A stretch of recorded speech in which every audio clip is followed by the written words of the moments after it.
পার্বো কেসের সংখ্যা কিন্তু এখনও শেষ হয়নি, এখনও পার্বো কেস চলছে, প্রচুর পার্বো পেশেন্ট আসছে।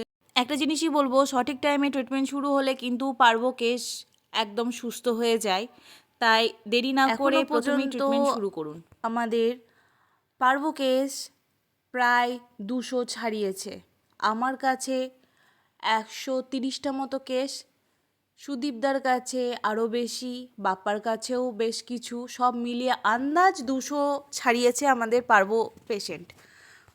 হারজেন বাজার কলোনি থেকে নিয়ে আসা এই বাচ্চাটিকে আমরা বাঁচাতে পারিনি, এর কন্ডিশন প্রথম থেকেই খারাপ ছিল।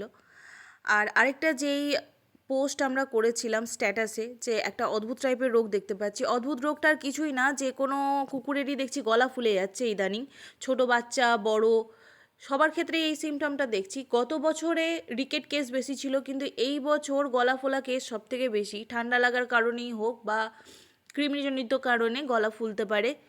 সাবধান হন, সঠিক টাইমে ট্রিটমেন্ট শুরু করুন।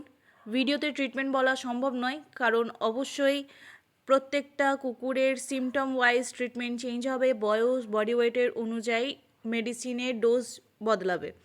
তাই সব জিনিস অনলাইনে বলা এবং সব জিনিস অনলাইন দেখে ফলো করাটা ঠিক নয়। আরেকটা জিনিস বলবো এই ভিডিওর মাধ্যমে, আপনারা আশা করি পেশেন্টের সংখ্যা গুনেই ফেলেছেন, কতগুলো পেশেন্টের ভিডিও দিলাম আমি একটা ভিডিওতেই।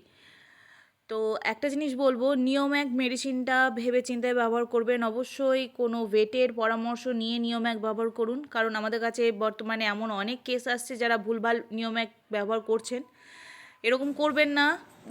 বাচ্চা কুকুর বা বড় কুকুরের ক্ষেত্রে ভেবেচিন্তে ভেটের পরামর্শ নিয়ে মেডিসিন ব্যবহার করুন।